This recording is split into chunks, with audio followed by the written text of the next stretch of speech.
Good Karma Brands radio station. Jerry Jones, I got one question for you, brother. Who the hell is Michael Parsons?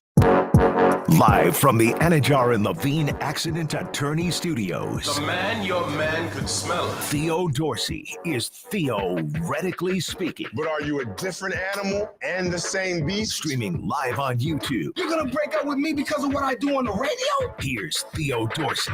Good people.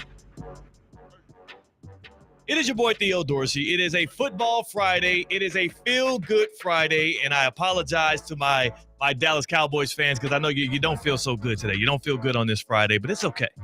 It's okay because Big Teddy's going to take you in. Big Teddy's going to walk you through how this could be advantageous for you because I, like many, slept on it, looked at that Micah Parsons deal, sending off the star edge rusher to the Green Bay Packers, getting back 2 first-round picks and Kenny Clark. I see the light at the end of the tunnel. I see the vision for dealing a franchise player, dealing a superstar edge rusher like Micah Parsons instead of paying him and trying to retool around the assets you got back. But I do have my concerns about it. We list all of that out here today. We're going to ask you who won the Micah Parsons deal. We're also going to get specifically into the details of it a bit here. But it's going to be a good Friday for us because guess what? C-Cat's on the other side of the glass on the ones and the twos. He's a Ravens fan. I'm a Chiefs fan. We don't give a damn about what's happening in the NFC.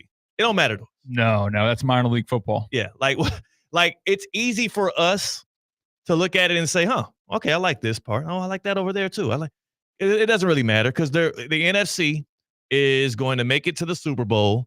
And no matter who they trot out there, they're going to have to go up against a better quarterback, most likely. And the AFC is going to win more times than none. So congrats to the Packers on getting yourself a fun new toy on defense. And Micah Parsons, congratulations to you. Good on you, Gudakits. Good on you, Matt LaFleur. Good on you, thousands and thousands of shareholders that quote unquote own the Packers because they were like publicly traded. And I don't get that whole convoluted thing in the first place. But yeah, congrats to y'all. I feel like thousands is selling them short. I think it's tens of thousands, if not almost 100,000 owners of the Packers. 100,000 is too much. The guy I lived about 4 or 5 houses down from, my mortal enemy, growing up, is an owner of the Packers. Yeah, that's kind of cool, huh? When they were in the Super Bowl, it was the New York suburbs were covered in about a foot of snow. So they spray painted the Green Bay Packers logo on their lawn in green and yellow. That's a good way to have a fan for life, is just give them a little share of the team. A little share of the team are good. Yeah. You know? It's a good flex. Do you pass that down to your kids? You know, like how does that? Yeah, you got to. I mean, what do you sell it? Like, can you actually, or would that be illegal? Technically, I think there's some kind of legally, legally, they don't even own a share of the team, most people that have those things. And then also it's like not really I'm going to start printing out my own diplomas and my own certificates I just happen to own some of the Ravens. Yeah. Like, all right, you prove me wrong. Right now, you can't. I had the certificate. I got my notary degree, and I falsified it. What are you going to do about it? Do you think I should have done that to that guy that was claimed to be the Boston Celtics part owner at the house last year when I was talking down on the Celtics, talking up the Heat, and he walked up on me and he showed me that flashy Celtics championship ring? Yeah, he almost like Will Smithed you. Yeah. To your Chris Rock. He did. That was a slap in the face. Now, I didn't do what I told people I would have done if I was Chris Rock in the situation because there was a chance he actually was a part owner of the Celtics, and there was a chance that he did also partially own the house, West Palm, and I didn't want to get into those kind of troubles right there. I didn't want to have to beat him up, but he got me. He got me good. Yeah, and you were at work also hosting a trivia night. I was at work hosting a trivia night, and you don't fight on the job. You don't fight on the job. Just like Chris Rock, I stayed in that pocket. I took that slap, and then 2 weeks later, I got on a podcast and started talking smack. Mm-hmm. Just like Chris Rock. Exactly. So I'm no better than he. But I might be better than Jerry Jones. I might be better at least at explaining myself, at least at getting the names of my teammates or cohorts correct. And I also just might have it all together in general, a little bit more than what he has at this age. C-Cat, I don't know if you got a chance to watch Jerry Jones like respond to, like give? Yeah, you saw the presser. They had a pretty late night presser because I was at Duffy's on Okeechobee, like past the turnpike, and I was setting up shop, watching a bunch of college football games, enjoying some gridiron nachos and some Angry Orchards, and then I just see on NFL Network live Jerry Jones and Stephen Jones at the stand. It's like, damn, that's kind of past his bedtime, no? But no, he was talking to the media. He sounded like it might be past his bedtime. Can we play like Micah Parsons, 26 years old, 4 straight years of 12-plus sacks, a top pick when he was selected in the top 15 of the draft by the Dallas Cowboys, a home run pick. Can we just take a listen to what Micah Parsons out of Penn State, what Jerry Jones called him not once, not twice, but 3 or 4 or 5 times throughout this press conference, explaining away how he traded the superstar. Micah tried to figure this out. Did I talk to Michael? Micah. About, That's Stephen Jones correcting Jerry Jones. Micah. Not Michael. And Micah. He did it afterwards. He did it after that. He did it several times before that. We do have to, before we can start grading this trade, I ask you, C-Cat, can we grade it on a curve? Because clearly, something's not connecting up there with Jerry Jones at this age. Clearly, he ain't got the fastball anymore. If you can't even remember the name, and he's done this throughout this whole contract negotiation process, either one of two things are happening. Either he is intentionally being disrespectful towards Micah Parsons because of the feud between them with the contract negotiations and him not wanting to talk to the agent, or he might be going, that's what happens. Father Time's undefeated. Like my grandma, much younger and very well above her wits, will sometimes call my sister, my other sister, the dog's name before she gets my name right when she's like quickly trying to act quick, like a media question, or needs someone to help her out with something. It's just kind of one of those things. It is. So either way, I will say maybe, just maybe, you shouldn't be the one in the decision-making seat. But let's just take a look at what the decision was. Micah Parsons obviously wanted a new deal. He was not going to play on that 5th year. How do we know that? Well, obviously he had a public contract negotiation, and also he had a little back tightness, and he was not going to play this season at all if he didn't get a long-term extension from the Cowboys or get dealt. On August 1st, Micah Parsons requests a trade. On August 1st, Jerry Jones tells Cowboys fans not to lose any sleep about it. But now we learn on August 28th, Micah Parsons gets sent to the Dallas Cowboys' last playoff opponent, the one that beat them out of it at their crib. He gets sent to the Green Bay Packers. And the Cowboys get back 1 first-round pick in 2027, 1 first-round pick in 2026, and Kenny Clark, 3-time Pro Bowler. He's going to be 30 years old this year, a defensive tackle. And the way in which Jerry Jones explained why this is going to be good for the Cowboys is my first point of concern. What I'm going to say today is the Cowboys and the Packers both are now a step closer to being a Super Bowl champion in the future. It helps if you're the Packers to get Micah Parsons because you have now a better pass rush and a guy that can be demonstrative on the edge and create problems for offenses. The Packers are closer to a Lombardi trophy. The Cowboys are closer to the Lombardi trophy to me because I never thought they'd win one this year. I never thought they'd win one next year, even if they, re-sign Micah Parsons and extend him out. In fact, I want you, if you believe the Cowboys are worse off after trading Micah Parsons, I want you to show me your bet ticket, your bet slip on the Cowboys winning a championship, on the Cowboys making the playoffs this year. Nobody believed in them dudes. And paying Micah Parsons $47 million a year, paying him $132 million guaranteed, the highest paid non-quarterback in the league, that wasn't going to change the fortunes for the Dallas Cowboys this year. No, and you can criticize everything leading up to that deal and maybe making a trade earlier or getting Micah Parsons for the cheaper price that he said he would take the hometown discount if he could sign the deal right after the end of the regular season.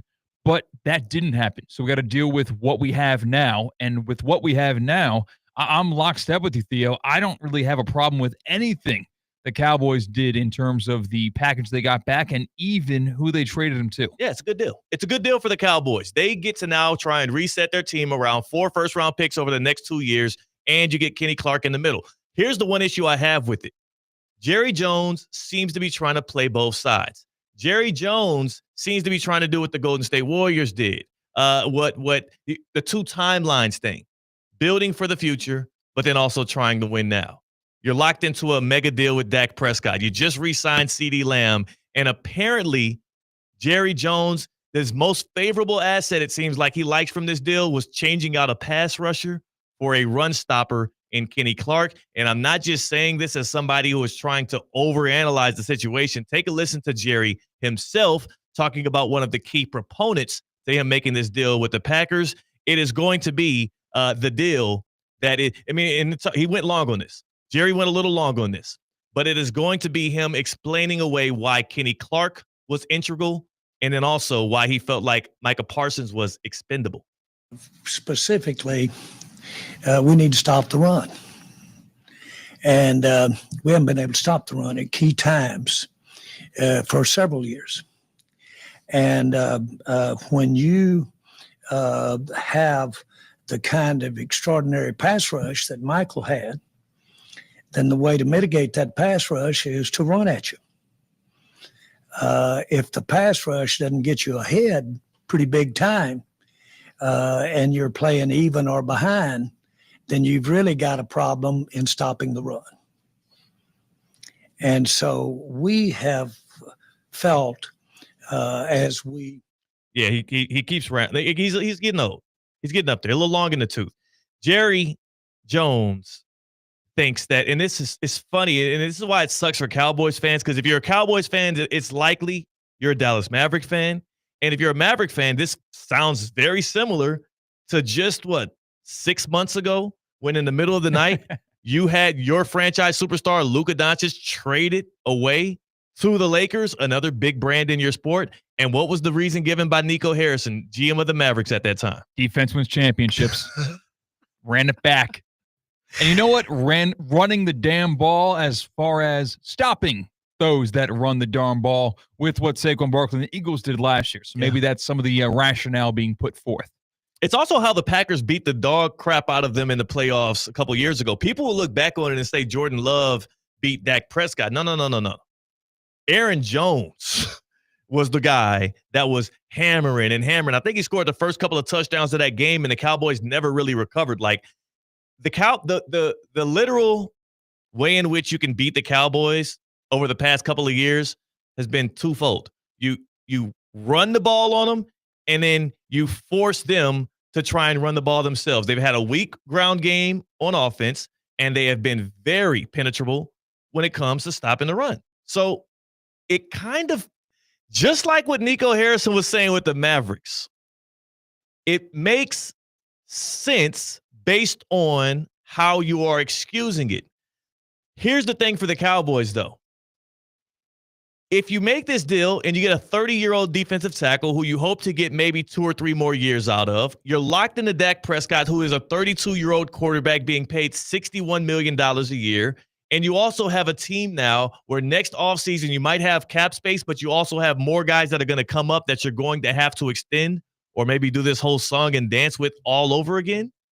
I need you to either show me that you are all in on winning now or all in on building towards the future. Because right now, my only issue with the deal is not that they sold Micah Parsons at that price. It's that it seems like they're confused with what they want to actually prioritize right now.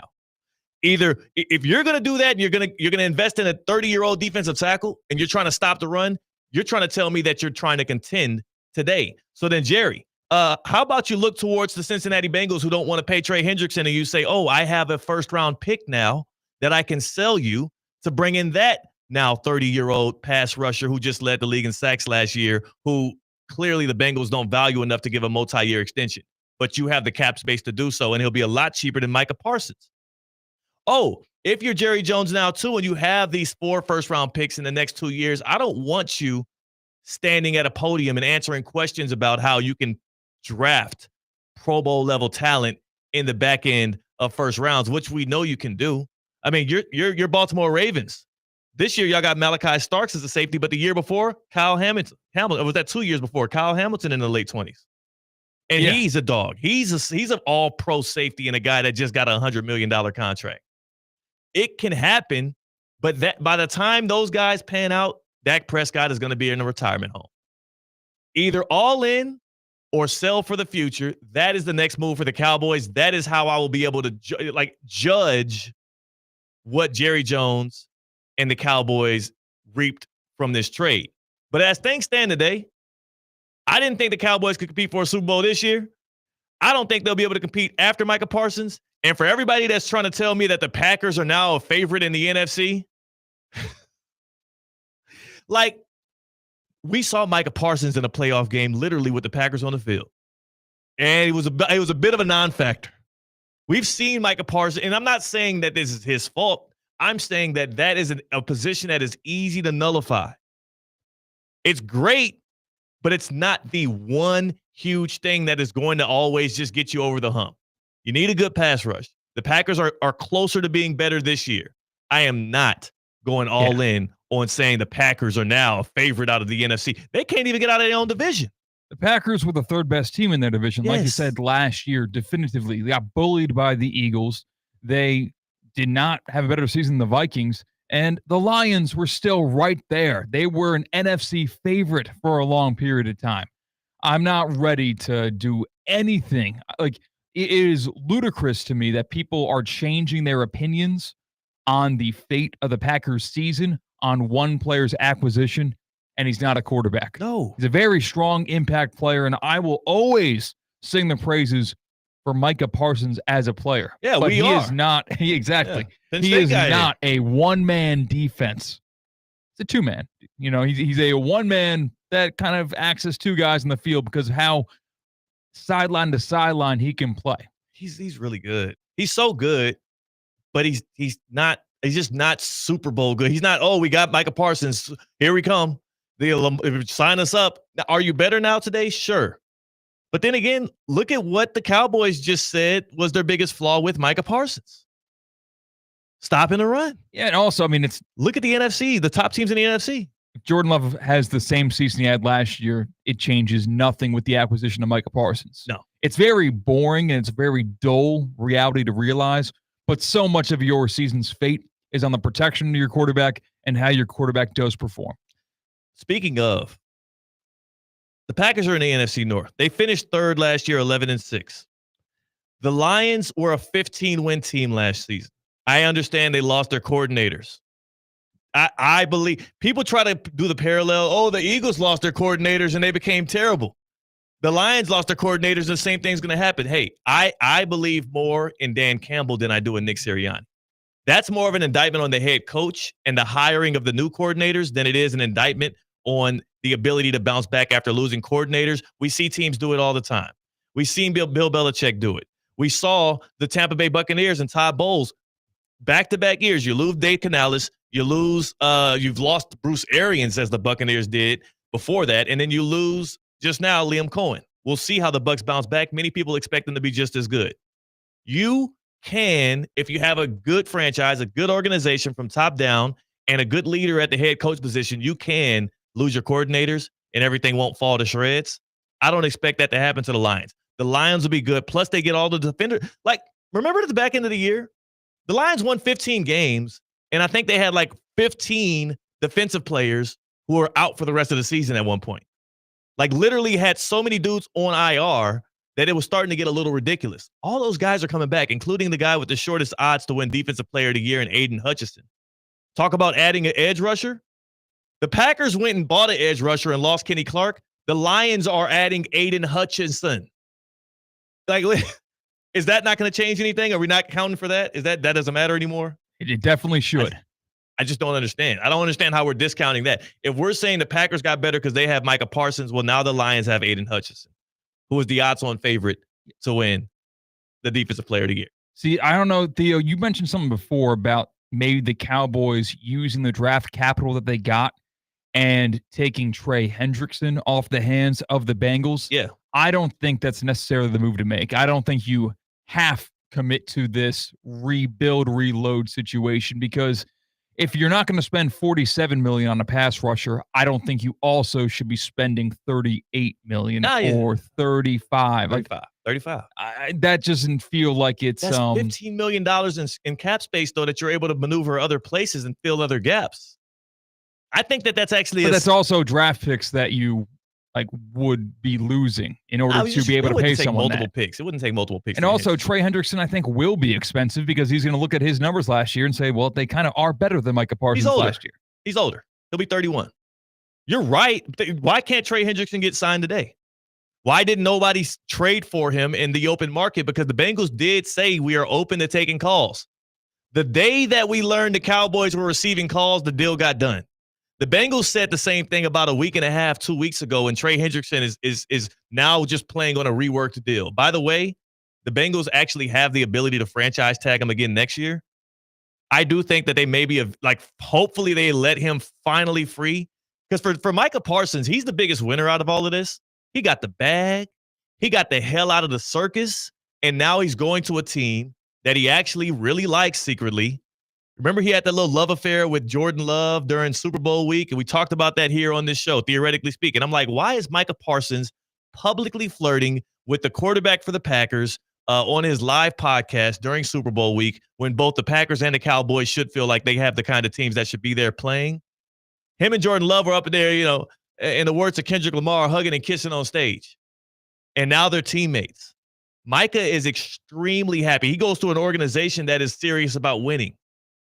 Or they're changing their ways in Green Bay right now. He's the biggest winner of all. Yeah, he also had that cool edited goodbye to Dallas, but hello to Green Bay video ready to post, and he did post it maybe mere minutes after it was announced. So I wonder how long that he knew that he was headed to Green Bay. It's been sealed for a while. I think this has been a week or so in the making. I think since the moment we saw Micah Parsons sleeping on the trainer's table during the preseason game, he was out of there. Oh, so that's someone who has a job interview lined up at their next place, and they're pretty confident they're going to get it, just slacking off at their current job. Yeah, it's Michael Scott at the office as he was preparing to make the Michael Scott Paper Company.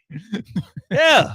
And then what's his name? Idris Elba. I forgot his name on the show, but then he was like, somebody else tried to slack off with him. I think Jim did. And he was like, "Are you on your last week?"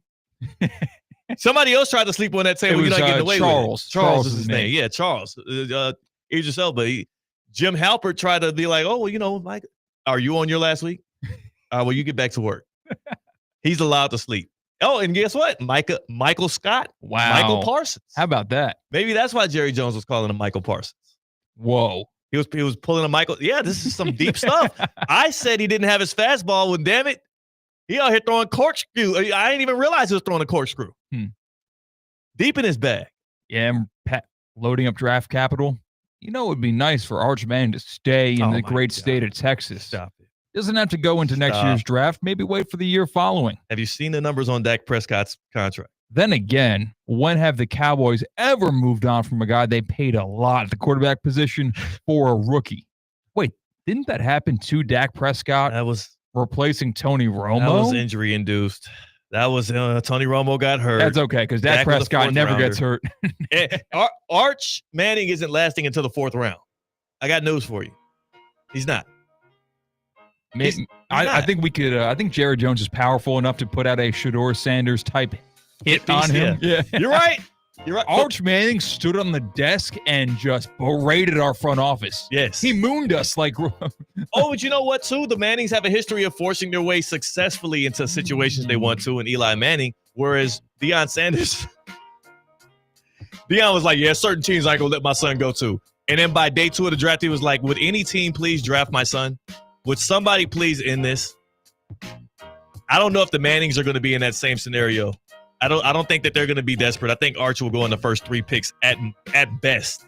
At worst, I mean. But you let me know. What do you think about the Dallas Cowboys Green Bay Packers trade? Who won the deal? Who is the real winner out of it? To me, it's simply Micah Parsons. I can't call it for the Packers or the Cowboys yet. The Packers, you win this deal if you can win a championship over the next 3 or 4 years with Micah on your team. The Cowboys, I can tell you whether or not you win this deal based on how you build around those draft picks and based on how the team performs over the next few years, but not this season. This season's a wash. Who do you think won the Micah Parsons blockbuster deal. He's headed to Green Bay. 888-760-3776. 888-760-3776. Hit us up on the Baptist Health Hotline. 888-760-3776. And Cowboys fans, if you're tearing up, if you're sad, just know that as rough as your morning was, nobody's morning was rougher than Seacats. We'll explain. Near-death experience for the guy. 888-760-3776. Hit us up on the Baptist Health Hotline. Welcome to pro-level orthopedic care at Baptist Health.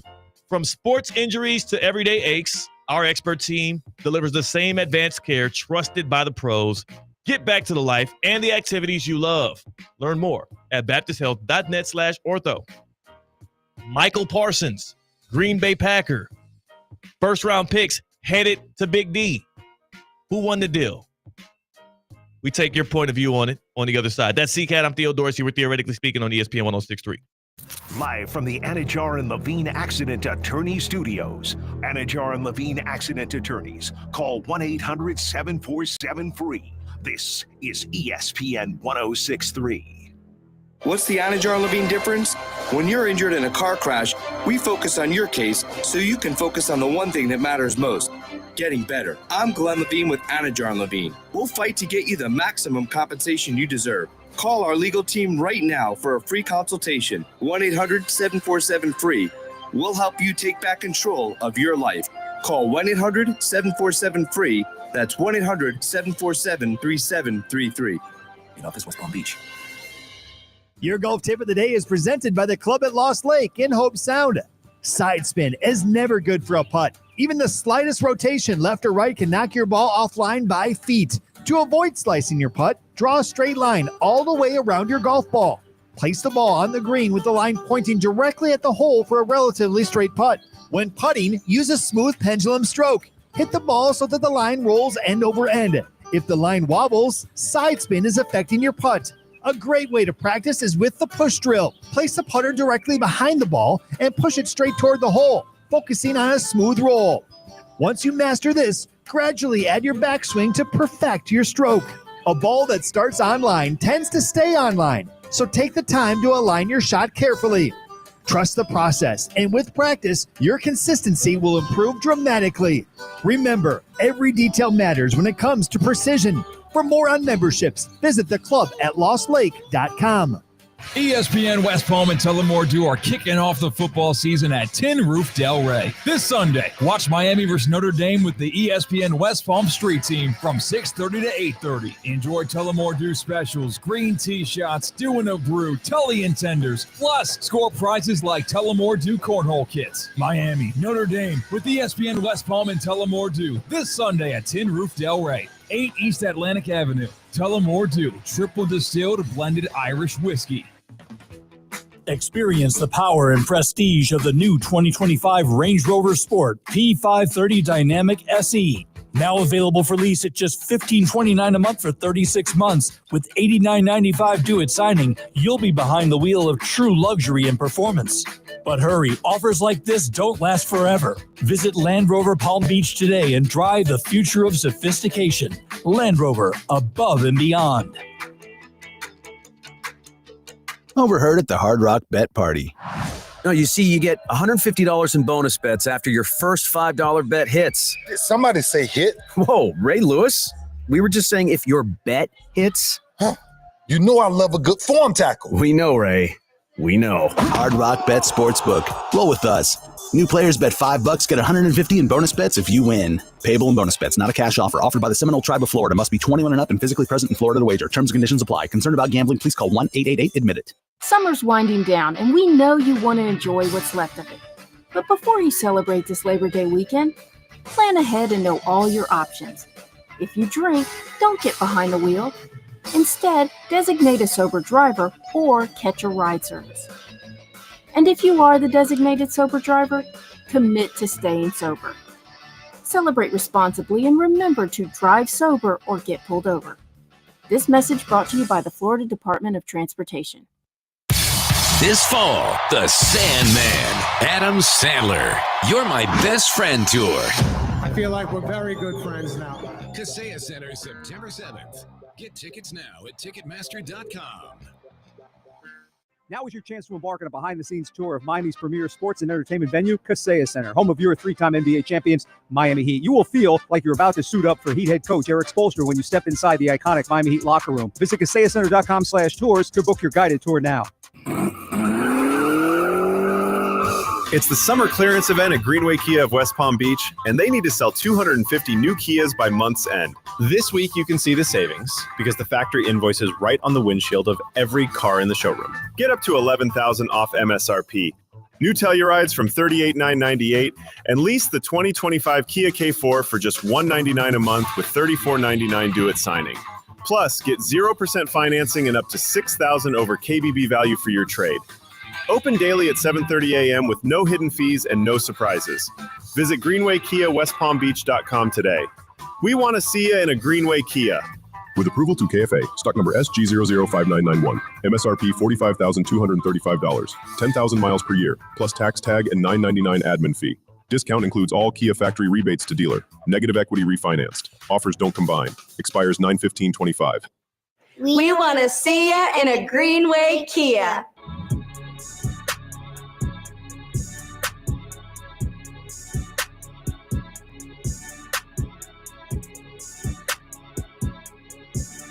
Live from the Anajar and Levine Accident Attorney Studios, Theo Dorsey is theoretically speaking. Streaming live on YouTube, here's Theo Dorsey. Things are heating up in college football. It's that time, baby. It is that time. What time? It's that time. Oh, well, you told me it was that time, so I repeated. Well, I'm saying, that when I say it's that time, it's like speaking like it's very general. So then I was like, it's that time. And I'm like, what time? Then I was going to tell you specifically. Oh, I thought you were like buying time to read the paper in front of you. No. Of course. Why would I be buying time? I don't even read paper. All this stuff is up in my head. You think there's That's a paper? True. Do you think there's a paper in my hand right now, CK? I thought all 2 hours of theoretically speaking were predetermined and pre-scripted. No. This stuff it's all up here. It's predetermined by God. He put it right here in my brain. You know what? If I'm holding the paper, shoot me down right now. All right, so nothing happened. But what I will tell you is ESPN West Palm and Tullamore Dew are kicking off the football season at Tin Roof Del Rey. Tin Roof is fun. We've had some good times at Tin Roof, CK. Good to watch the games. Good to have a good time. Well, you know what? On Sunday night, I'm sad that I won't be there, but the ESPN West Palm team will be there to watch Miami versus Notre Dame. See, we'll be at Hard Rock Stadium. We'll be in there covering the big action, but I know that some of our fans are going to want to come and kick it, maybe some pregame festivities, but also maybe just watch the game with fellow Miami fans. ESPN West Palm Street Team is going to be there at Tin Roof Del Rey, 6:30 to 8:30 p.m. You can enjoy some Tullamore Dew specials. That's green tea shots, a dew and a brew, and some Tully and tenders. Plus, you can score some prizes like a Tullamore Dew cornhole kit, some sunglasses. I mean, come on. This is the big stage right here. Miami versus Notre Dame with ESPN West Palm and Tullamore Dew. It's this Sunday, this weekend, 2 days out at Tin Roof Del Rey. That's 8 East Atlantic Avenue. Tullamore Dew, triple distilled, blended Irish whiskey. And again, that's 6:30 to 8:30. They're going to be having a watch party. It's going to be lit. For sure. Sunday night football for college, you got to love that. It's only right, man. Yeah. Imagine we didn't have games on Sunday night. Exactly. Like, it's perfect. There's also a lead-in game. So, like, get to Tin Roof and Del Rey early because there's not just one game on Sunday night. 2 for 1. How about that? 2 for 1 games on Sunday night. What's that game going to be? Yeah, I was just looking it up. I was like, I have my eyes on one game and one game only Sunday. Oh, you get Virginia Tech and South Carolina. Oh, Lenore Sellers is playing football. Lenore Sellers. And there's no work on Monday. It's Labor Day. So you can go on a full day bender. You get to where you're going, watch all of Virginia Tech, South Carolina. Yeah. Only a touchdown favorite for the home team, South Carolina Gamecocks. And then you finish it off with my most anticipated game of the weekend, Notre Dame, Miami. Week 1 is going to be a hell of a ride. There's going to be a lot of teams in panic mode. There's going to be a lot of squads that are going to be feeling themselves. Like, think about it. If Miami wins on Sunday, or should I say win? But if Miami wins on Sunday night at home against Notre Dame, especially if it's in a demonstrative way, Canes fans are going to be talking playoffs immediately. Those Notre Dame podcasters are talking reckless. Did you see that? Nah, what's up? I'll pull it up right now. Please do. Notre Dame ain't beat Miami, since Cristobal was in diapers, damn near. Listen, At the crib. Almost all is fair in love, war, and college football, but they're towing the line in the year 2025. And this is from a Notre Dame podcast. What though? How limiting. I don't really know what this is. Is it thou? Is it thou? What thou? Are they getting like what thou pods? What and then THO and then pods. Oh, what though pod? What are they saying? What they say? This is what they had to say. The biggest advantage that Notre Dame has is that Miami is a bunch of unintelligent thugs that just play instinctually and not wisely. And the best thing about Miami, for their purposes, is that they're a bunch of unintelligent thugs who just play instinctively. So it's the best and the worst thing about Miami. I think you could use a different word there, and the message will be received. Because what does he mean by unintelligent thugs? Like, I think it's leaning into the Catholics versus the convicts kind of stereotype, and that almost pro wrestling good guy or the Catholics, bad guy or the convicts in that way. Right. I think thug is an aggressive word to use, especially for modern day Miami, because at least when they were doing the whole quote unquote Catholic versus convict stuff back then, which was already wrong. At least there were like a couple dudes with like cases, like they were like, you might have had a convict on the team at the time. Like I don't like, you can almost be more accurate in using that characterization with like Georgia. Like Georgia does have a reputation with guys that are on the roster or were recently on the roster that precedes themselves in a negative light with their conduct off the field. Yes. Georgia had, Georgia has an absolute, I don't know how this is a problem that is not at this point weeded out by NIL dollars. We talked about isn't Georgia part of the big three that gets the Chipotle money? Yes. Why don't they get Florida, some damn Uber money? What the hell are they doing flirting with Chipotle? Cut that deal off and you need to go to some ride shares. Because for the life of me, I don't know how this isn't a concern every single time Kirby Smart goes on a recruiting visit. I don't know how this isn't a concern when you walk in to spring ball at Georgia as a freshman. If they have another student athlete at Georgia, specifically on that football team, get some kind of reckless driving violation, a DUI, some kind of crash where people end up dead, I do think that the penalty that is levied on them should be more harsh than whatever the hell happened at Michigan. Because at some point, the problem is from within, and at some point, the people at the top of the program need to be held accountable. Like, it befuddles me. And how is Uber and Lyft and whoever the hell else, how are they not knocking at their door like, hey, let's do something here? Right. Yeah, that's tough. But it's not even like, I feel like the Uber and the Lyft stuff is very good for DUI. And exactly. Like they are intentionally not, assumingly they're not getting in trouble for DUIs or DWIs. They're just driving as fast as they can and putting themselves and everyone in the car on the road at risk with their conduct. Just idiots. So maybe, Yeah, he needs to save that take for when they all play Georgia, because they have shown themselves to be fools. This is what they need to do. The previous radio station I worked at had a company vehicle. It was wrapped, had the logos, looked really cool. But there was a device inside that vehicle that sends an alert to my boss if it went over 75 miles per hour. Put a little ding thing on it, like the insurance agencies do. You want this Chipotle gift card that gives you unlimited food for the entire semester? Yeah. You need to install this in your vehicle. That kind of feels like, you know what? That's worth it. And CCAT came up with that solution off the top of his head. Speaking of, in the YouTube chat at ESPN West Palm, Randy says Theo's like a rapper that doesn't have to write his rhymes. Just walks in the booth and spits fire. Come on, Randy. That was Lil Wayne in his prime. Randy, don't get Theo. Like, he doesn't need any more confidence building, Randy. What? I can always use more. What? You trying to humble me like the NFL draft tried to do to Shador? The hell is this? Also, who's these guys? The Notre Dame podcast. Back to these dudes. Notre Dame podcast. Let me hear them one more time. I want to hear them talking about the Miami Hurricanes football team and clearly trying to use some divisive and potentially some racially charged words to describe Miami. Let's hear it. The biggest advantage that Notre Dame has is that Miami is a bunch of unintelligent thugs that just play instinctually and not wisely. And the best thing about Miami, for their purposes, is that they're a bunch of unintelligent thugs who just play instinctively. So it's the best and the worst thing about Miami. I need to see a picture of these faces that are on this podcast. What is it called again? What though pods? I don't really understand exactly what it is. What though pods? I'm gonna say Notre Dame. I tried to search the name of their podcast. It didn't pop up.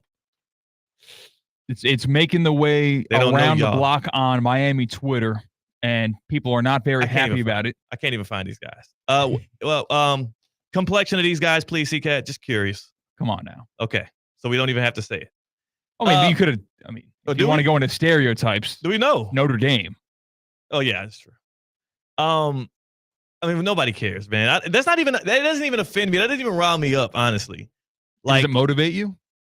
As a Miami, Miami yeah. You know what? Now I'm motivated. No, exactly. You got your defensive line coach. He's gonna have this on a JBL speaker. This is what they think about you, and you cut to the middle part. Best thing about Miami, for their purposes, is that they're a bunch of unintelligent thugs who just play instinctively. Love it. So play instinctually. Be a dog. Like, that's your D-line coach trying to rile the guys up and say, like, be that untamable force. Yeah. Like calling them thugs is actually like not even like football players aren't really that offended by that. True. Yeah. Also, the definition of a thug, a violent, aggressive person, especially one who is a criminal. So you technically don't have to be a criminal to be a thug. You can just be a violent and aggressive person, which I would say Miami's both sides of the ball. They would love to be violent and aggressive with Notre Dame on Sunday. True. It's just that word's been twisted a lot in the recently. So, like, obviously, I think there's definitely a different word to use in his dialect than thug. So unintelligent. Can we go to that part? That's a good point. I kind of skipped right through it. Right. Having or showing a low level of I think undisciplined would be a better word. If they were an undisciplined team, sure, but I don't even think that Miami has shown to be that. Like, there's been some bad decision making. There's been some, like they were bad defense. It just doesn't hit. It just doesn't hit. He's trying to steam it up, and it doesn't matter. But I mean, like, this is college football. I know. This is people that are not afraid to be their stereotypes. I wonder if they're credentialed for the game this Sunday. I wonder if we're going to run into what thou pods or whatever. They're a 4-person Zoom show. Ooh. So I don't think so. Maybe that's why they're throwing disses. They probably got their credential request denied like 5 times in a row. They got pissed off. Screw Miami. Let's say something really mean. All right, I'm going to print out a picture, and we're going to walk into Hard Rock Stadium and try to identify these individuals. And you know what we should do? We should have them take IQ tests. And you're calling people unintelligent. Also, like, if you were so intelligent, you would have found more descriptive words that made more sense in that moment. Calling somebody just an unintelligent thug and then saying it again the second time, it's like, don't you have any synonyms? Can you not change up your verbiage? You're going to be doing Zoom podcasts for the rest of your life at that rate. What thou pods? What though the pods? So I guess that's a play on their alma mater, like the song they sing. What though the pods? It is a Notre Dame football podcast hosted by Jonathan Spieda, I can't even find Ryan Downey, Chase Gunn, and Robbie Ryan Smith. Okay, Jonathan, I just can't even find. Like, I can't give a proper response to a podcast that I can't find. Like on Google, should I be searching through Bing? Should I ask Jeeves? Maybe they got a Spotify exclusive deal. Like, no, like maybe Joe it's just Rogan on did. Zoom.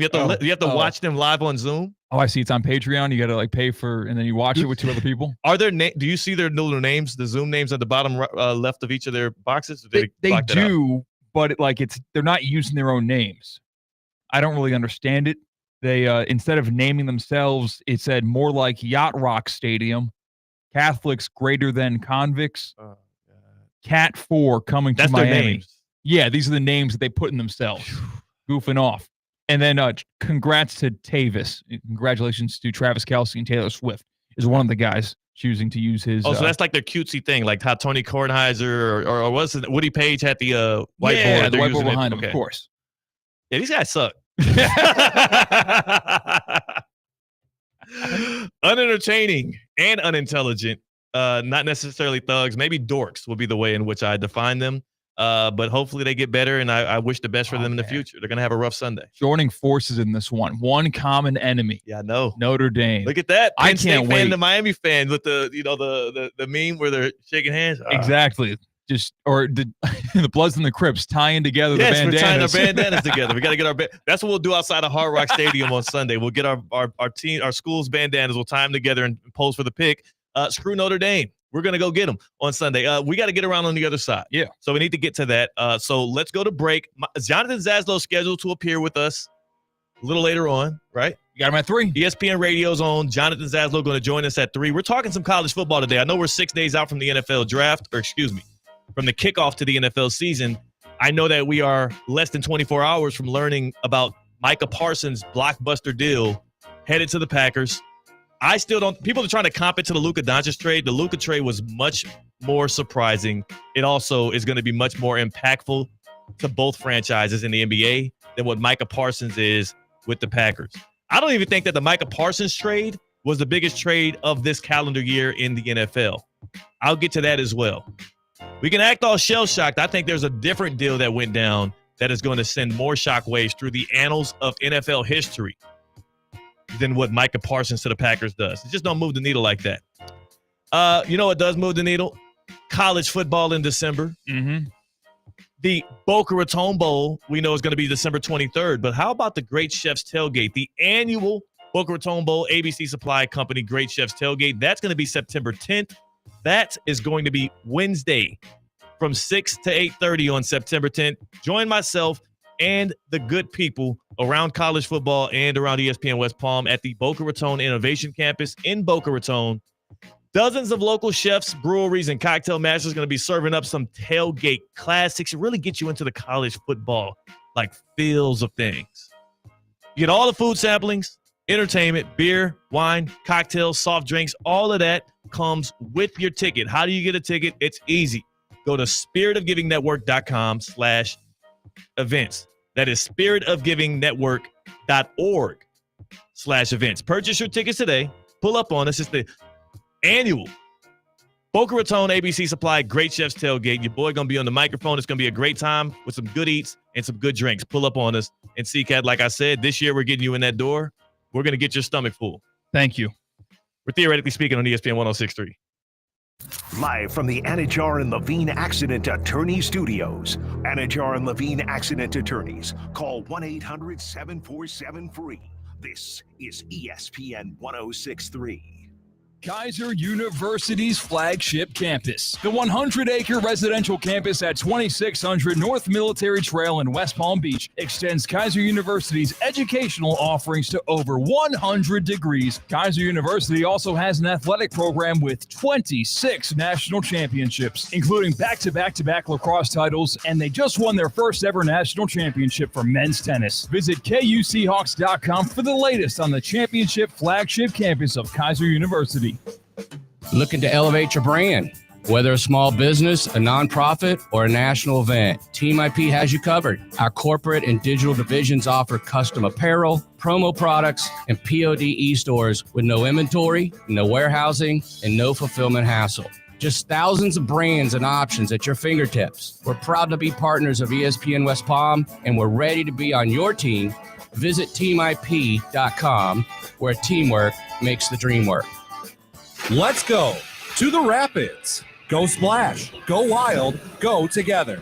With over 40 water slides and family-friendly fun, there's something for everyone. Save big on tickets and season passes this summer when you buy online. Upgrade and get unlimited visits, free parking, and more with the season pass. Experience the all-new Mega Mayhem, Florida's first dueling water coaster. Visit rapidswaterpark.com to buy now. Rapids, South Florida's largest water park. Let's go. F45 Training in downtown West Palm and Wellington offers functional group fitness classes reimagined. F45 features high-intensity group-style workouts that are fast, fun, and results-driven. They always have the right workout for you. The best part is, it takes just 45 minutes. If you're looking to train for something like High Rocks, F45 has you covered with tailored workouts. Get started today with a promo of your first 3 classes for just $30. Visit F45training.com to find a studio near you and officially join the F45 family. F45, team training, life-changing. This is the Delray Beach Open, the ultimate tennis party. Don't miss today's top professional tennis stars and legends in downtown Delray Beach. February 13th through the 22nd. It's 10 days of 140 miles per hour aces, parties, and all the good vibes. Come for the nonstop action on and off the court. Snap pics and post memories at the DBO. Join us for a jam-packed week of ATP tennis matches for champions play and fans party. DelrayBeachOpen.com for info. Tickets on sale now. Touchdown! Racetrack is proud to support our local high school football teams. Whether it's Friday night lights or tailgate parties, Racetrack has whatever gets you going to fuel all the gridiron excitement this fall. Grab your favorite snacks, crispy chips, delicious Nathan's hot dogs, sweet treats, or our house-made pizza slices. Don't forget to quench your thirst with a variety of ice-cold drinks. Racetrack, your one-stop shop to fuel your football Fridays.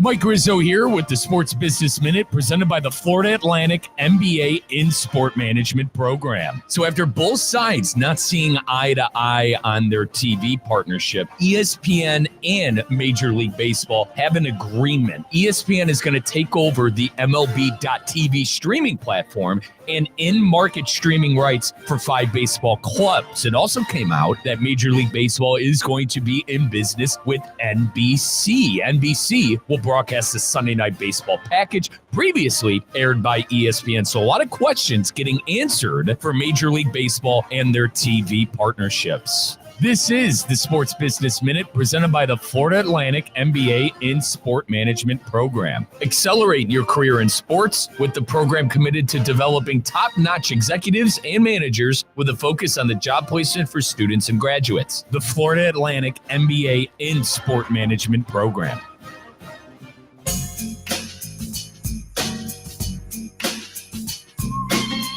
Live from the Anajar and Levine Accident Attorney Studios, Theo Dorsey is theoretically speaking.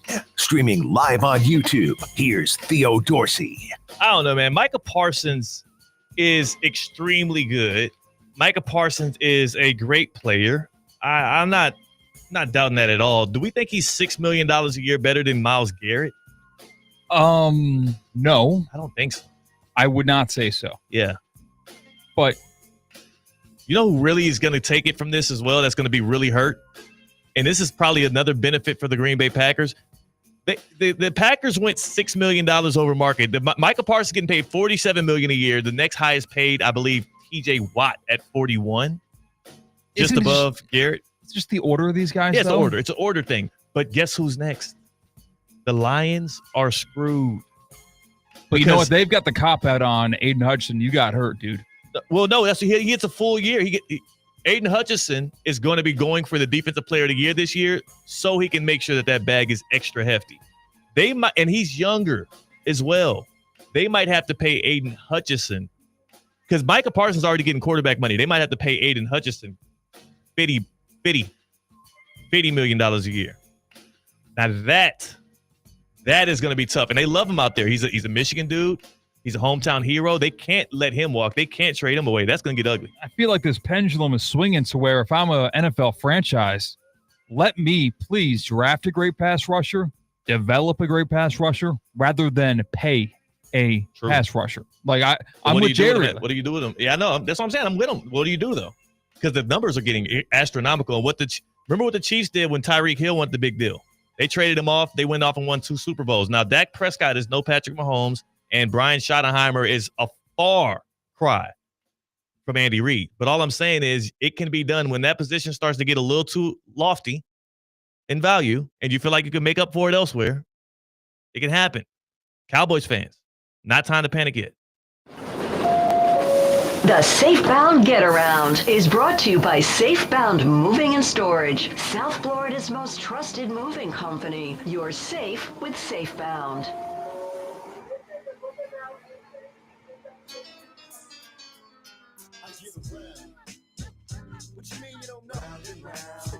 The Safebound Get Around, it's our way of getting to and fro all of the hottest topics across the nation. And we gear it up to go somewhere first, but where? Where do we go first? Next stop. Well, Dak Prescott might not be Patrick Mahomes, but at Arrowhead Stadium in Kansas City, Missouri, we might have seen Patrick Mahomes. Well, he was there. He was in the box, not playing at his home field. Instead, he was bearing witness to Nebraska versus Cincinnati, a week 1 Thursday night kickoff between a team from the Big Ten and a team from the Big 12. Also in the building for Nebraska-Cincinnati, Travis Kelce, Jason Kelce, and Taylor Swift also made an appearance to a random Week 1 college football game. Of course, Travis Kelce went to Cincinnati. Yeah. And Nebraska's quarterback, in case you forgot, in case you put down that book of college football and are just picking it back up again for Week 1 action, Dylan Raiola is the guy who does everything in his power to look like Patrick Mahomes. He and he happened to open up his season where Patrick Mahomes plays his home games in front of Mahomes and company. Is the Dylan Raiola mimicking Mahomes wearing thin on you, Theo? Because he's got the same hairstyle. Yeah. He picked the same number. He Pre-game does warm-up. the same pregame warm-up, same pregame walk out of the tunnel. He also has now mimicked the classic Mahomes calling for the play call with his hand while not looking at the sideline. I saw that. He you know what? He half-heartedly did that one. I think he backed off once he realized he was doing it in public. I think he backed off of it. Here's what I have to say about the Dylan Raiola, baby Mahomes stuff that's going on out there in Nebraska. He's 15 as well. And they did get the win last night. Nebraska He looked good. and Dylan Raiola in front of his idol, Patrick Mahomes, got the 20-17 win over Cincinnati. Raiola, 2 touchdowns, no interceptions, 243 yards, and a pretty good completion percentage. Did you know Dylan Raiola has real ties? I think his uncle is, let me see. His uncle's like a famous NFL quarterback or something.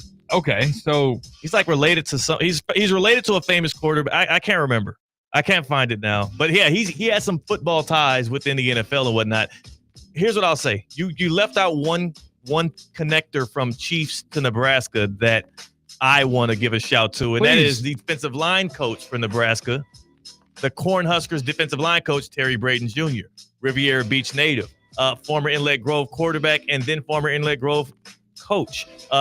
He was the youngest coach in the state of Florida when he became head coach of Inlet Grove. He also spent 7 or 8 years as an assistant on the defensive side of the ball for the Kansas City Chiefs, a multi-time Super Bowl champion, Terry Braden Jr. He's the defensive line coach out at Nebraska right now. And I love the fact that they got this huge reunion for Week 1. As for my guy pantomiming, cosplaying Patrick Mahomes, if it gets them wins, do what you got to do, brother. I can't stop it. It doesn't offend me. Mahomes seems to give the guy love. Andy Reid dapped him up and chopped it up with him in the locker room. If they like it, I love it. I don't care. Mahomes did famously quote tweet something Raiola did, said, Lil Cuzzo. Yeah. Probably printed that out and framed it and sent it in his dorm room right now. He stares at it every morning.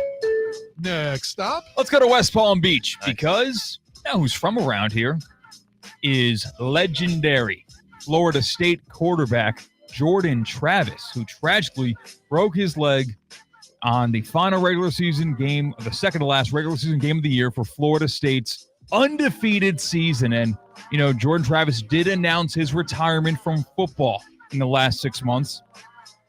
But he spoke about that injury with his brother, Devin Travis, on their latest edition of their podcast. Take a listen.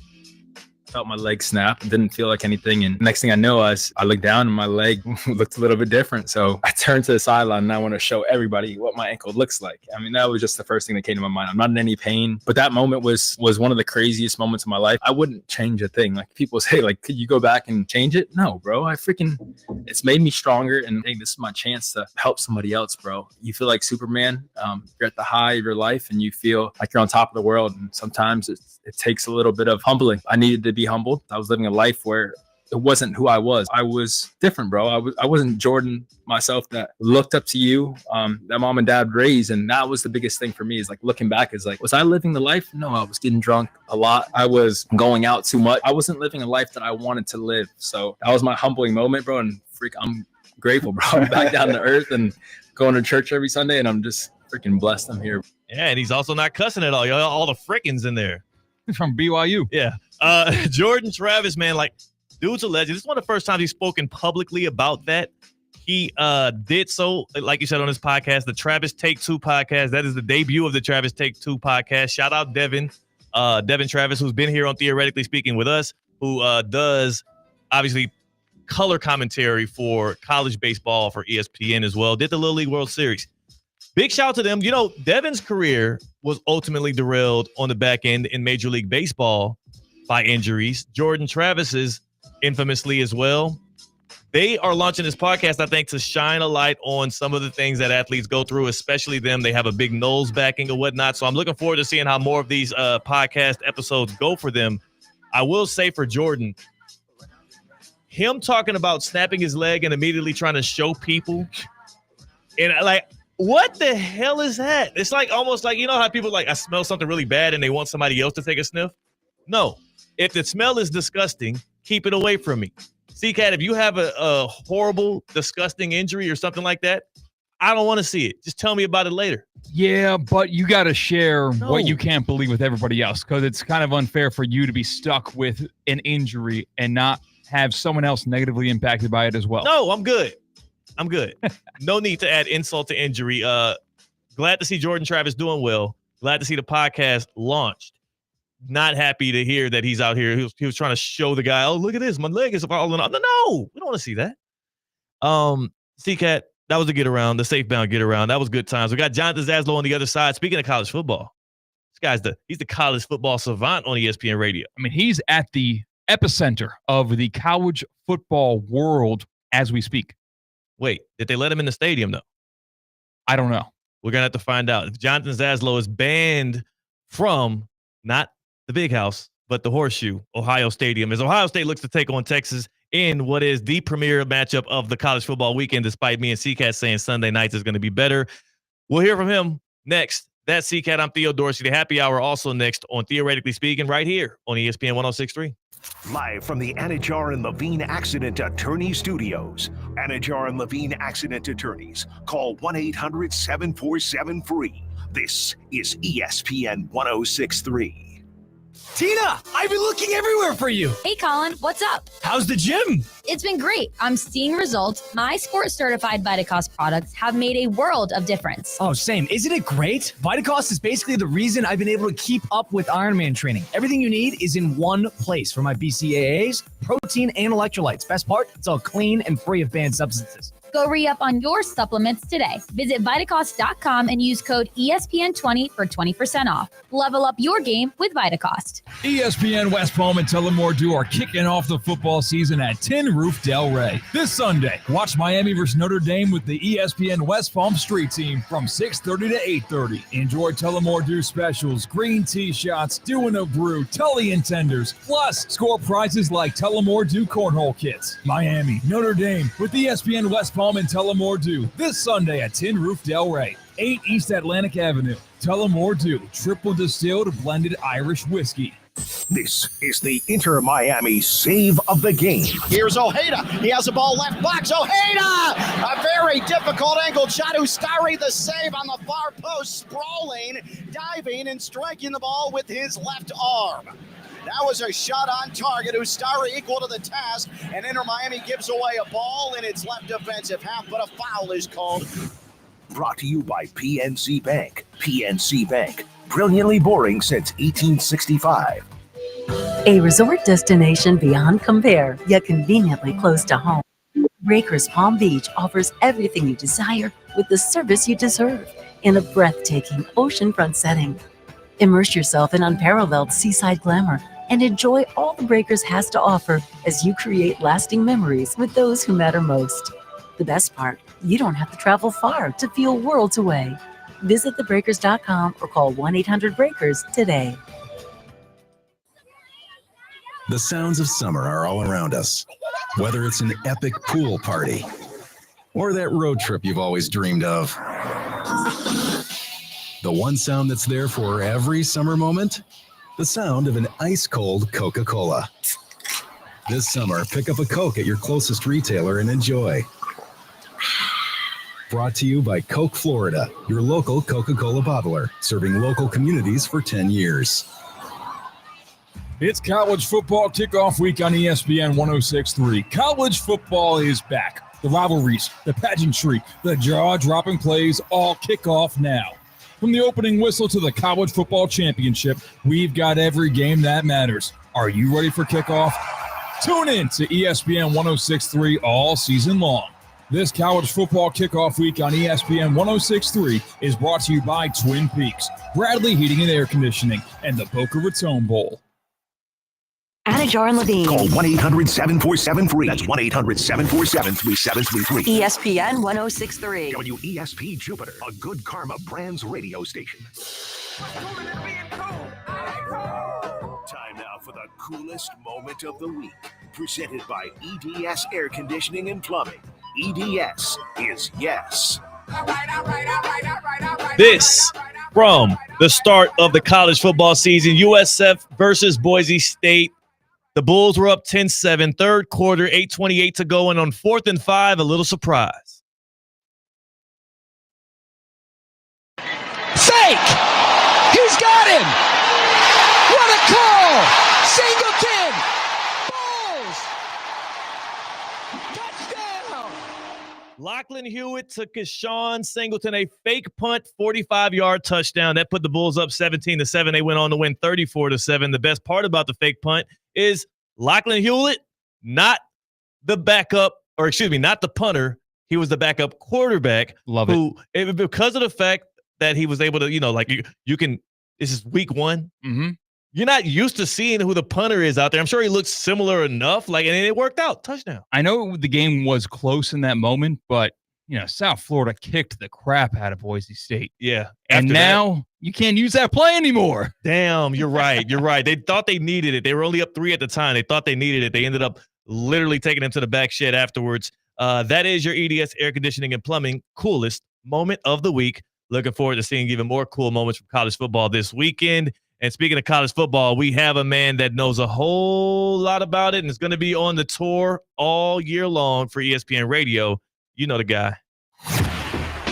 You might know him as the Cooper City Rattlesnake.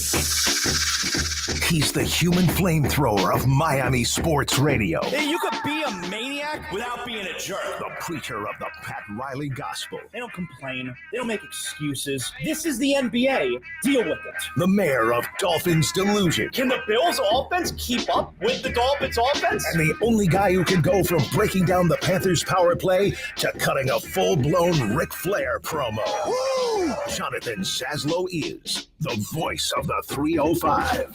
Zaz, how's Columbus, man? Columbus is okay. It's a little bit chilly.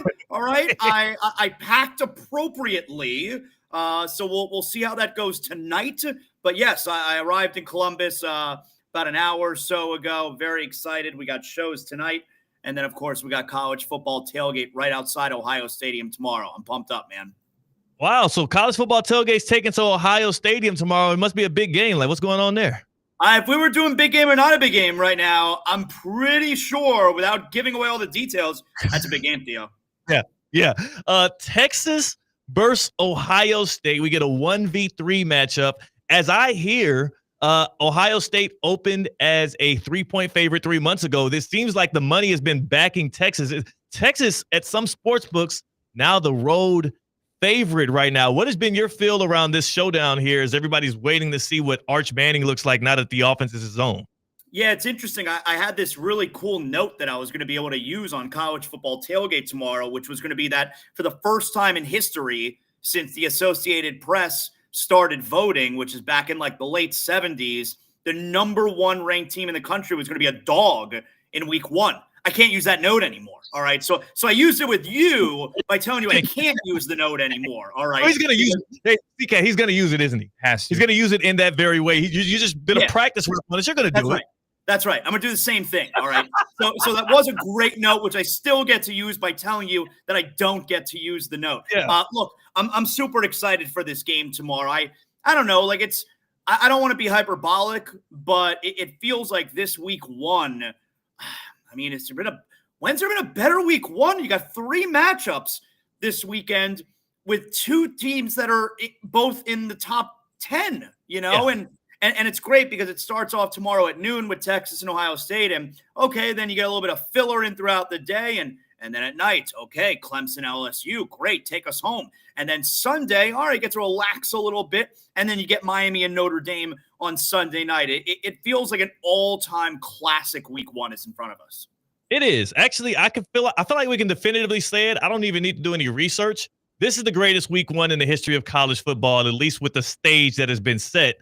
Clemson versus LSU in Death Valley Jr. is going to be a brawl.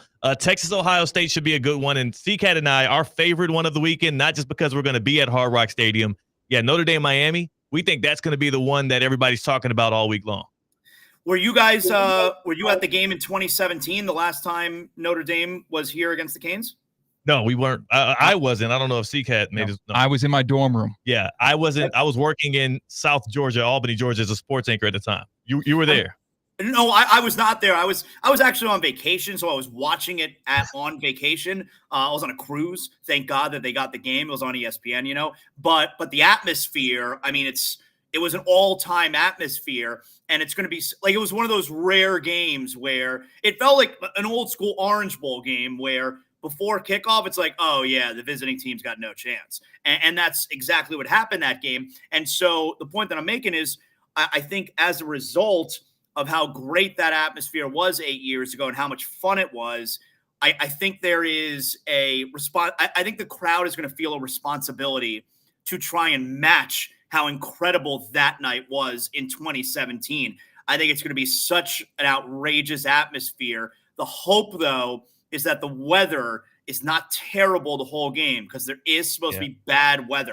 And I understand that, you know, it's a canopy and most of the, you know, lower level is covered from the rain, but it'll hurt the crowd to be on their game for the entire 60 minutes if they're also dealing with stormy weather. Yeah. But can we do that? Can we do that? Because Buffalo Bills fans, and I know it's a different level as well, like they battle through like ice storms and are still crazy and jumping through tables. Don't give any South Florida fans any excuses as to why they're not bringing the energy. Rain, sleet, snow, blistering heat. They need to be in there yelling their tails off because the Notre Dame podcast are already calling us criminals and thugs all over again. Gotta get into it. I mean, that's the rivalry, man. We know what it is. Catholics versus convicts. I mean, you know, you and CCAT are a little bit too young to remember what that was, but it was so much fun, man. And you know, I think Sunday night's going to be such a great start to the season for the Hurricanes. It's going to be so much fun. I'm jealous that I'm going to get back in time from Columbus, but I'm not going to be at the game. I'm jealous that you guys are going to be there. You're going to have such a great time. I appreciate it, man. It's going to be a lot of good fun, and I'm a bit jealous that you're going to be there for the Arch Manning, not necessarily debut, but it is a debut of sorts because it is his team now. Like, what are people saying about him? Because I'm starting to see the hype train reel back in as people are like, okay, we need to see it first. Whereas all summer long, I've been hearing about how he could be the number one pick in this draft or the next draft. It's his world. People are dialing it back now. Yeah, good, okay, because here's the thing. Arch Manning could wind up being the best quarterback in the country, and maybe he'll wind up being the number one overall pick if he even decides to come out after this season. He may not. But my point has been we don't know. Like, we haven't seen any of it. He played essentially in, you know, parts of 3 games last year when Ewers was hurt. Ridiculous. It's UL Monroe and UT San Antonio and Mississippi State, who's the worst team in the SEC last year. Like, hey, he didn't play against anyone. So I got to see it. You know, can I see it? And that's why it's such an interesting scenario where he's the odds-on favorite right now with the shortest odds to win the Heisman at plus 600. Crazy. I mean, Theo, when's the last time the odds-on favorite to win the Heisman preseason is a guy who has virtually no resume? You know, and it's not like there's no other competition. I mean, have you seen this Jeremiah Smith? All right, Garrett Nussmeier, Cade Klubnik. These are serious Heisman candidates here, but it's Arch Manning. So the hype is pretty incredible. And just imagine this, Theo. If Texas goes into Columbus tomorrow and Arch Manning wins that game right there, we're going to reach Tim Tebow levels of hype. That's what it's going to be. It's going to be Tim Tebow level. It's going to be impossible to get the toothpaste back in the tube at that point. And who would want to? Because we will be feeding off of it right here on these airwaves as well, because everybody wins when you got something like that that's electric to talk about. And when Ohio State loses. Everyone wins when that happens. Everybody does win when Ohio State loses. I can concur. Jonathan Zaslow joining us here from ESPN Radio, from Zaslow Show 2.0, talking a little college football. I'm going to divert from college football quickly because I would be remiss if I didn't ask you at least one question about this Micah Parsons trade. But I'm going to do it a little differently because personally, Zaz, I don't even think this was the biggest trade of the offseason, but I want your opinion on it, and I want to refresh you on the Browns and Jaguars trade at number 2 for the Jags to get Travis Hunter. The Browns traded away, and they traded obviously back, but they traded away, or excuse me, the Jaguars traded away a 2nd-round pick, a 4th-round pick, and a next year first for the pick that would end up being Travis Hunter. They also got a couple of mid-round picks back, not getting into the minute details of that, but that's a big deal to go get a guy that you think can be a generational star on both sides of the field for you, playing receiver and corner, who just came off a Heisman Trophy. That's what the Jags gave up to get Travis Hunter. The Packers, as we know, just traded away 2 future firsts and Kenny Clark to bring in Micah Parsons, and they hope to make a Super Bowl run. Me personally, I think 20, 25 years from now, we're going to be talking more about the deal that the Jags and Browns made to bring in who Travis Hunter became to be in the NFL versus the impact that Micah Parsons is actually going to be able to have with the Green Bay Packers and vice versa, whatever you think it could potentially do for the Cowboys. That was the more impactful trade to me. Zaslow, you saw that one play out. You see what Travis Hunter may or may not look like in the NFL. Which one do you think is going to be the more pivotal trade? The Micah Parsons trade, I think, is going to be the more pivotal trade. And for Green Bay. Now, it's hard when you trade for a player the caliber of Micah Parsons. It's hard for it to ultimately, lead you to the Super Bowl. And what I mean by that is it's not like the NBA where you trade for the star player and, okay, he's one of 5 guys who are on the floor at a time and he can control the entire game. Like, football is the ultimate team sport, and there's so many dependent variables at play where, all right, Micah Parsons can be the best defender in football, but it's not necessarily going to win you a Super Bowl. Nonetheless, this is one of the great defenders in the entire game, and you're adding him to a team that's already really, really good. And part of my answer to this question is I'm not as big a believer in Travis Hunter as everybody else is. They're going to play him more at wide receiver. I don't believe that you could play both sides in the NFL. I think it's crazy that he thinks that he's going to be able to do this. I don't see it happening. And if he's going to be and look, maybe he'll be a really good wide receiver, but if you're taking a wide receiver number 2 overall, like, he better be Calvin Johnson. He better be Jamar Chase. And I don't know. Like, do you think Travis Hunter is going to – he better be a Hall of Fame wide receiver. And I don't know that that's what we see right now. I don't know that that's what we saw in college. What we saw in college was a player who was great on both sides. Like, he wasn't we weren't fawning over him in college because he was an incredible wide receiver. We were fawning over him because of what he was able to do both sides of the football. And I don't think you could do that at the NFL level. Well, here's the only caveat I have when it comes to Hunter is coming out of high school, people said he couldn't play both ways in college. He was the number 1 recruit in his class. He goes to college. He plays both ways so well that he becomes a Heisman winner. He won the Blitnikoff Award as the best receiver in college football, and he proved enough on tape for the Jacksonville Jaguars not only to take him at number 2 overall, but to leverage their future in taking him as well. I see a guy that is a can't-miss prospect, a guy that is going to be a great NFL player. I agree with you. I have concerns or curiosity around the utilization, like how much can he actually play both sides, and also how effective can he be doing so. But I can't personally put a limit on it because so far he's proven us wrong if you've doubted him every step of the way. And in the NFL today, it's not 2002 where I'm afraid he's going to get decapitated playing wide receiver. And it's not 2002 where I think that the corners have to be in the run fit so much more that just more wear and tear on your body.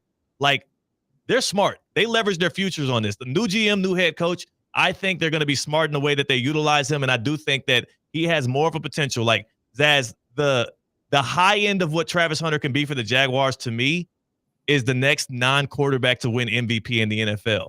As great as Micah Parsons can be for the Green Bay Packers, I mean, the dude ain't even win Defensive Player of the Year yet. We're going into year 5.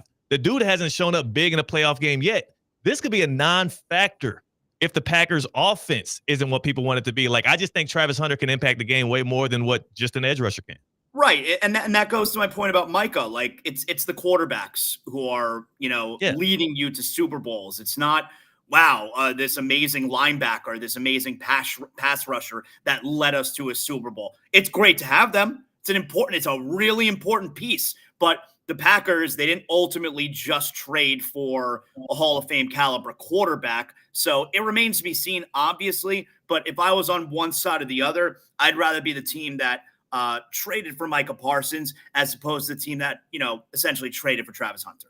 Right, because it's an unknown commodity as well. You know what Micah Parsons is going to be. He's going to be one of the best edge rushers for the next 4 years. You're paying him top dollar. Travis Hunter, it is still a wait and see. Jonathan Zaslow joining us here on Theoretically Speaking in his Friday spot this time on a Football Friday. Huge college football weekend ahead of us. What do you think outside of the major games? Are there any other games to you that sticks out as one that people should pay attention to? I like what I saw out of USF yesterday against Boise State. Byron Brown looking like a guy that can be that G5 quarterback that is dominant this year. You had Nebraska's Dylan Raiola put on a show in front of Mahomes and the guys and get a win. Are there any other games that are in week one outside of the big three that you like? Yeah, I mean, I'm certainly interested in what Florida State looks like. I mean, I don't see a scenario where number 8 Alabama, who I think Alabama's going to be fantastic this year. Yeah. I don't see a scenario where Alabama doesn't win that game, but this was an FSU team, won 2 games all of last year. So, they don't necessarily have to beat Alabama, but what if they're competitive? What if they put up a good fight? What if it's a good game in Tallahassee tomorrow? So I'm interested to see what FSU looks like tomorrow afternoon. I'm curious. And again, this is being prisoner of the moment, clearly. But if I were to tell you one of the 2 teams actually made the 12-team playoff this year between USF, who just beat Boise State, who was in the 12-team playoff as a G5 team last year. Because that's a potential tiebreak scenario too, Oh, yeah. At the end of the season. So that's a big win for USF. Right, a huge win, a demonstrative win for them over Boise State, which was a top 25 team, or Florida State. Which one do you think actually has a better route, a more likely chance to actually make the 12-team playoff? Because Florida State, to me, I don't think there's any – they could be a good football team this year. I don't think there's any way that they pass Miami or Clemson for the top 2 spots in the ACC, whereas USF can go on a ride here and win the American Conference to be the G5 team. I agree. And don't forget SMU. Like, SMU is another team in the ACC that FSU would have to jump there, who could potentially be a really good, who could potentially be a playoff team once again. Yeah, I'm with you on USF. Like, I think there's a better chance, even if USF is potentially a lesser team than FSU, it's a better chance of USF being, that 5th conference champion who gets an automatic bid, not automatic buy anymore, but you get an automatic bid when you're in the top 5 conference champions. So I'm with you there. I would say USF has a better chance than FSU. And that would have been incredible if they were able to get that same thing like the home game that Boise State got last year, because it would have been fun. You get the Orange Bowl quarterfinal here in South Florida, a playoff game. You get USF at home in Florida, a playoff game, plus the national championship. We would have had 3 major 12-team playoff games in Florida now again, and they're not going to become the 4th highest ranked conference champion, but if it was last year's rules, they might have got that. Can you imagine? How about the Hurricanes? I mean, the national championship is here in Miami. Can you imagine what if the Hurricanes have a home game in round 1, and then potentially, the national championship is a few games late. Like the Canes, if the Canes make the playoffs, you're in a spot where they would have multiple home games. I just wish I'm hopeful that Carson Beck is good. If the Canes had Cam Ward this year, oh my goodness. Like 1 year too early, Cam Ward was. Zaslow. I'm trying to think too. I'm doing it off the top of my head here. I'm trying to look it up. I think a quarterfinal game might be I think the Orange Bowl might be a quarterfinal game this year. Orange Bowl is the quarterfinal. The Orange Bowl is the quarterfinal game. It'll be on New Year's Day. Right. So Theo, I mean, unless they can play home games all the way through. Yeah, unless I'm not thinking about this properly. And again, it's crazy to assume that the Canes can make their way to the national championship, but that's a scenario where the Canes could have 3 home games in the playoffs. It would have to be, if they were in the quarterfinal Orange Bowl, then it would not necessarily get the home game, I don't believe, because the home game goes to the team that's in the first round. Or I guess you're right. They could Yeah, end why up. not? You're right. Yeah, if you have a home game in the first round, it's supposed to be on campus, but obviously Right. games will be on campus. And then, if you're on the side of the bracket where you get the Orange Bowl in the quarterfinals, okay. And the national championship is in Miami. And unless I'm not understanding it properly. No. That's right. That is possible. I didn't even think about it that way. Wow. Weird. Wow. Right? Now I'm rooting for that. Yeah, How incredible would that be? And it all starts this weekend, Sunday night against Notre Dame, number 6 versus number 10. But Zaslow, you're at 1 versus 3, but I know that you're on college football tailgate. Y'all focus on the games of the week, but on Zaslow Show 2.0, you're more Miami centric with your coverage. Yeah. Please download Zaslow Show 2.0 Monday through Friday. Wherever you get your podcast, just search Zaslow Show 2.0. Today we went over a bunch of the games. Tomorrow, as far as some winners, trying to win that cash money. All right, so just search Zaslow Show 2.0. Like, rate, comment, subscribe, do all that good stuff. And every episode is presented by Anajar and Levine, accident attorneys. You're involved in an accident, you're dealing with a personal injury, they will get you the compensation you deserve. Call Anajar and Levine, accident attorneys, 800-747-FREE, 800-747-3733. Appreciate you, Zaz. Good luck this weekend. We'll let you know how Hard Rock is. Thanks. Yeah, have fun Sunday night. It's going to be great. That is Jonathan Zaslow from ESPN Radio and Zaslow Show 2.0, the voice of the 305. Because giving us little notes from Columbus right there. He's on the move, and I always tell y'all, if y'all have to pack your stuff and move, packing is the only part you need to play in that process. Yeah, sure, pack it up, box it up, get it ready, get it right, and then you go to safeboundmoving.com and you schedule your appointment with Safebound Moving and Storage, because you are safe with Safebound. They are South Florida's most trusted moving company. They literally moved my sister from South Florida to the Peach State to Georgia. They can do the same for you. No matter if you're moving within the state lines, maybe you're moving from Florida to another state, we won't blame you. Or maybe you're moving from another state into Florida. This is a family-owned business, Safebound Moving and Storage. It is based in West Palm Beach. Safebound Moving and Storage, and it serves all of Florida. All right, so even if you have means that need to be fit by some luxurious hands, that's why they have Safebound Luxury, expert team in art handling. They do special event moving, luxury retail, and of course the high-end residential. I know it's a lot of high-end residential folks, good people that listen to Theoretically Speaking. Let Safebound Moving and Storage help you out. SafeboundMoving.com. You are safe with Safebound. CCAT, man, I am, as much as I'm thrilled for Sunday night's game, Notre Dame versus Miami, I'm more thrilled for next Thursday and Sunday night when we're going to get the NFL back. Like, we can stop, predicting and doing, we're going to get actual games. I don't know, but if I had to skip one or the other, I think I would skip the NFL Week 1 versus the college football Week 1. Of course. In terms of an actual viewer. Yes. All right, so, hold on now. There is much more NFL to go around, Hold on. but it's a bigger chunk of the pie if you miss week 1 of the college football season. That's just because week 1 of college football is so big this year, though. Yeah. It's such a huge week 1. This is this is astronomical. But it goes into that unprecedented. Like that argument, if you had to give up one, complete blind to one of college football or the NFL, you and I would both say, okay, we would sacrifice college football and focus on the NFL. Yeah. But if I'm going to give up 1 week, for the same logic as I would pick NFL, because there's more of it. Yeah. I would only give up 1 week of NFL because there's more of it. And also, week 1 does not matter. Week 1 is glorified preseason in the NFL. Yes. It's only scratching the itch of Scott Hansen and NFL Red Zone and scratching that itch of getting results from your fantasy football team. I know for you, if you try to scratch the itch right now, you'd only have 9 digits to do so. No. We got to talk about that injury. That injury that almost – CCAT, you were watching your life in front of you. What did they say? They say, what is it called? You see your life flash in front of you. That's what it is. Before your eyes? There it is. CCAT this morning saw his life flash before his eyes. Not embellishing. This is this is probably, and I said this and I meant this. Yeah. This is the worst day of my life. Wow. This is the worst day of my 27-year-old life today. And there's football on tonight. But it doesn't matter because the first 3 hours of my day are the worst 3 hours of my life. And you're not even a Cowboys fan. Because like Cody in the YouTube chat is talking about this Cowboys, Jerry Jones audacity to trade away Micah Parsons. This has nothing to do with the Micah Parsons trade. No. If anything, you're happy for Micah Parsons. He's in a better scenario right now. I got vulnerable with Theo on the details and the nitty-gritty of the story. Yeah. And I am confident enough to say I'm ready to share with the fans. Wow. You'll let them know.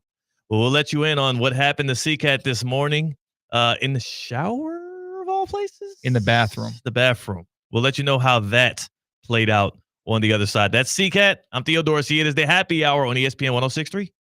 Live from the Anajar and Levine Accident Attorney Studios. Anajar and Levine Accident Attorneys. Call 1-800-747-FREE. This is ESPN 106.3. 2025 Florida football ticket packages are on sale now. Don't miss any of the 6 home games, including the home opener on August 30th versus Long Island, the SEC home opener versus Texas on October 4th, and Senior Day versus Florida State on November 29th.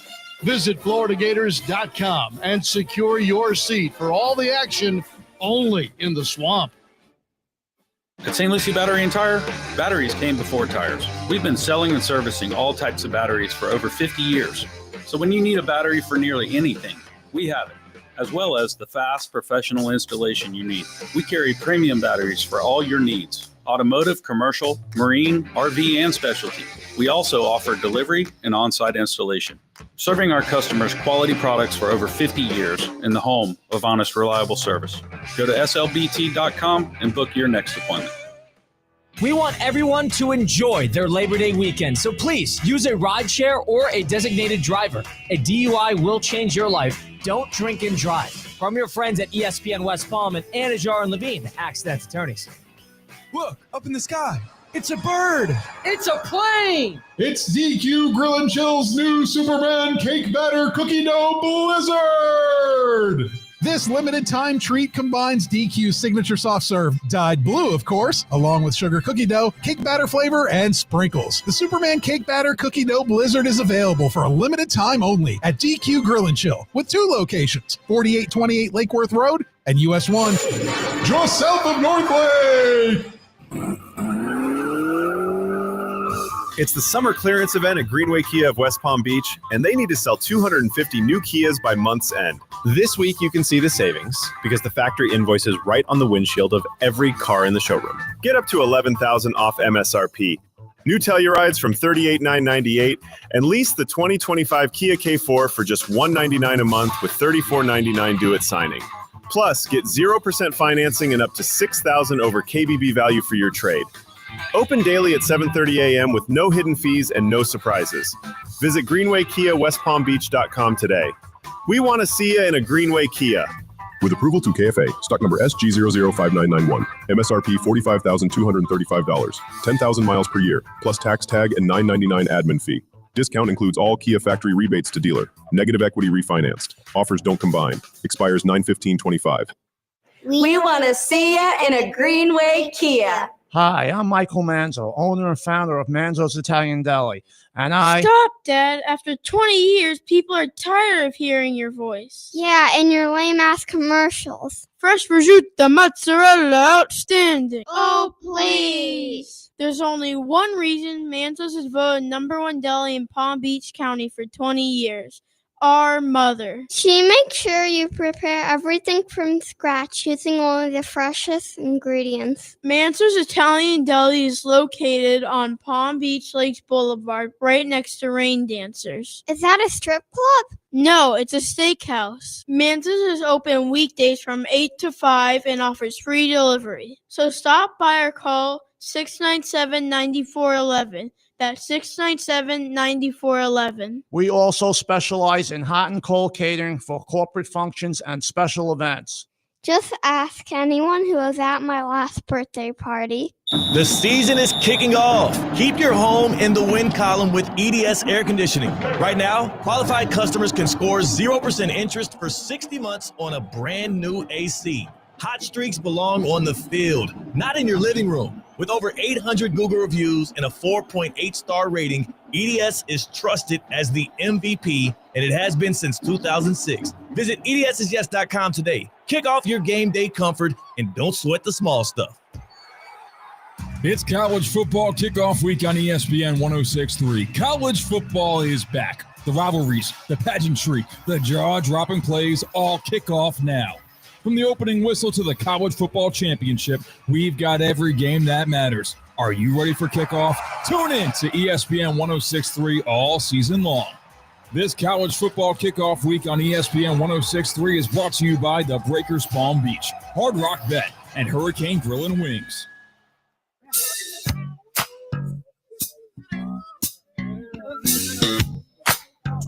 Oh my goodness. This is not good. It's beyond hard to watch. Live from the Anajar and Levine Accident Attorney Studios, Theo Dorsey is theoretically speaking. Streaming live on YouTube, here's Theo Dorsey. Oh, man. C-Cat, the time has come. The time has come. Matt in the YouTube chat at ESPN West Palm has demanded it of us. I was trying to avoid it, but I can avoid it no longer. The time has come, C-Cat. What's that? We have to deliver our college football season predictions. I'm not doing a 12 team, though. I'm not doing the whole – I'm not going to act like I know who's going to be the 11th seed. I'm not doing that. Not doing it. Okay, we don't do that. Okay. How do we do it? Final four. Champion. I'll give you a Final Four. I'll give you a champion. I'll give you a hint. Miami will not be in either one. Whoa. I know. I'm not jinxing. I like their chances to make it happen, but I don't think they are the strongest team out of that conference. I do believe the strongest team out of that conference makes the Final Four, and we'll get to all of that here soon. If you want to watch the college football season, if you want to watch the professional football season, if you want to watch anything, best place to do it is at a Duffy's Sports Grill. More specifically, do it this weekend. Why? Because we're offering up a cheers to 40 years for Duffy's Sports Grill. That's right, 40-year anniversary this weekend. They are celebrating it with you all the way through August 31st. Join the week-long anniversary celebration and score some exclusive offers, fun surprises, and you can get your limited edition Duffy Sports Grill 40th anniversary t-shirt. Duffy'sMVP.com. Log on right now. Check out where your nearest Duffy's is, or jump in there and purchase yourself a shirt online. One of the great offerings you can earn by pulling up to a Duffy's and enjoying award-winning burgers and wings and enjoying 2-for-1 drinks all day, every day, you can also win yourself Duffy's for a year. Yeah. Duffy's for a year. If you like Duffy Sports Grill, you're going to want to jump in on that ASAPually.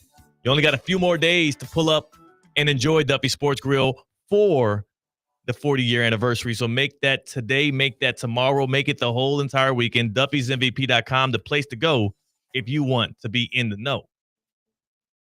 Because you're also going to be watching on the 80 or more television screens. I bet you were wondering where I was going with that. Yeah. Duffy Sports Grill, eat, drink, draft. Yeah. Yeah. This is a bad day for me, Theo. I know. I will break it down for you like this. Today's a shave day. I don't shave my face or clean up my face every day. Kind of got the standard goatee into the beard. Today was a shave day. It's a high school football day. Wanted to look my best. Woke up nice and early. Had some things to get done, changing apartments. So wanted to be getting the worms like the early birds. But little did I know how my 8 a.m. to 11 a.m. would transpire. Take a shower. Everything's nice. Everything's good, grand, and wonderful. Just got one last pump of the shampoo before it did run out. Thankfully, I'm picking up more on the way home. That's what's going through my mind as I am shaving my face. I finished my neck. And like a lot of people, you know what I'm talking about if you shave. Sometimes the shaving cream and the hair that you shave clumps on your razor. Not using an electric one, using one of those just general run-of-the-mill ones for sensitive skin. No, it's a little bit higher dollar. Okay. They do have sensitive skin. So I don't get the cheapest. I get a good one. While I am trying to clear out the shaving cream and hair from the razor blade so that I can move on from my neck to my cheek, I slip.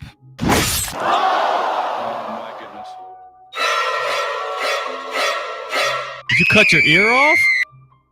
I cut the tip of my thumb. Oh. And I'm bleeding profusely. It wasn't a simple slice. I shaved off the tip of my freaking thumb. And I'm panicking. And I yell. I go, oh, God. And I got to act fast. So quickly, I grab the toilet paper and dab it a little bit. And I dab it a little bit. And I've cut myself shaving before. Like, I get a nick. That happens. Whatever. It wouldn't stop bleeding. Scary movie stuff. So then I'm holding my thumb in my hand with some toilet paper, and I run. By the way, I am naked as can be. You're fresh out the shower. Fresh out the shower. You put air the drawers drying. on first? Air drying. Just taking care of myself. Is that how you do it? When I'm home alone, yeah. Man, put a towel. Just dry up. Throw some drawers on, man. Have some decency. I run downstairs as naked as can be as I was born. Thankfully, we have the first aid kit, and I take some gauze, and I wrap around the thumb, and it is still bleeding. What's the rate at which the blood is exiting your thumb at this point as you're running down to get gauze? It's pouring out. It's pouring out, but I have a lot of toilet paper in my hand, so it's catching it. Okay. There's not a trail of blood at all. Okay. There's a little bit of a splatter in the sink and on the edge of the sink, but it's not making a mess, but it is gushing. Okay, so I put gauze on hand. It dries it up. I remove gauze to see what it looks like. 1 count, 2 count, back to the full of blood, and it's going to pour out unless I cover it up. So I do as anyone does, and I text our radio show group chat initially and go, hey guys, I'm bleeding a lot. I cut my thumb off. Being a little bit dramatic, but I'm cutting the tip of my thumb off. And I'm panicking. I'm actually hyperventilating. I'm very scared. And I say, I think I need to go to the doctor. And the first response is from Tina Costanza. Espresso Martina. Dramatic. Don't go to the doctor. Put some pressure on it.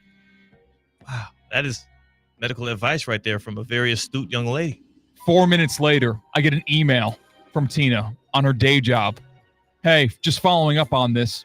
Need you to do X, Y, and Z. Does she not know you don't have a thumb right now? She has no care for my well-being at all. Has she checked in on you since? No. Wow. I am bleeding out right now. I call my girlfriend who's at med school right now. Perfect. The connection wasn't good enough, and she said, yeah, you got to go to the doctor. You got to go to the doctor right now. Let's check your insurance. Do you go to urgent care, ER? We settle on urgent care. They can do small stitch-ups. And I'm still bleeding a lot, and I'm hyperventilating. I'm terrified, dude. It hurts bad. And that's not where it gets better. This is where the story gets worse. Goodness. Very quiet at the urgent care. Not a lot of people there. I get from the window to sitting on a doctor's table or whatever immediately. My legs are kicking. Like, you know when you go to the doctor and your feet can't reach the floor, but it's an elevated seat. I'm in a compromised position. It's embarrassing. Very embarrassing. Lady comes in, got a face piercing. One of those studs right in the cheek. Perfect. Doesn't make any sense. Yeah. Why would you pierce yourself there? Dude, it's situated a dimple, I guess. I guess. Well, they start dabbling it, and it won't stop bleeding. The same problem I had in my own residence. They can't get it to stop bleeding. They don't know what the problem is. They realize, we can't stitch that up. It's not a slice or a gash. We can't stitch that up. You didn't bring the piece of your thumb with you? No. It is just as if I took a planer and just... You're supposed to bring the thumb with you. The thumb wasn't anywhere. This is about a 1 centimeter of I have a flat thumb. Oh, we're going to have to call you Flat Stanley now. Flat Cat. That's the Flat Cat. They ask, and they're dabbling in it, and the thumb doesn't hurt that much anymore, and they wrap it up to try to stop the bleeding. They spray the thing on it that looks like white spray paint that apparently is anti-bleed or whatever. That's caulk. They caulked your thumb. Essentially, yeah. They caulked my thumb. And it's still bleeding. It's like ballooning around. A balloon of blood is surrounding my thumb. And they go, oh, that didn't work. And I'm like, oh, dang. These guys suck. So they wrap it in this gauze, and I sit there for 15 minutes, and they undress it to see if they stop the bleeding. Nope, it's still bleeding. And they ask, do you want to numb it now? Because as they're trying to dabble it more or wipe it around, I'm going, I'm cursing very heavily. I'm saying really bad words. All right, we can numb it now if you want. I go, all right, yes, can you please? This is where the pain actually began. Because if I thought dabbling the open wound on my thumb was bad, think about how small your thumb is. Yeah. They stuck the needle in it 6 times, and they had plans for 8. But I start screaming. I go, ow! Stop! Ow! And I told Theo this before, and I'm comfortable sharing with it on the air. I start crying. I am crying at the urgent care because the numbing injection hurts that bad. And, like, my voice is cracking. And can you stop, please? I didn't get the other 2 injections of numbing, whatever. It was too much. It was way too much. And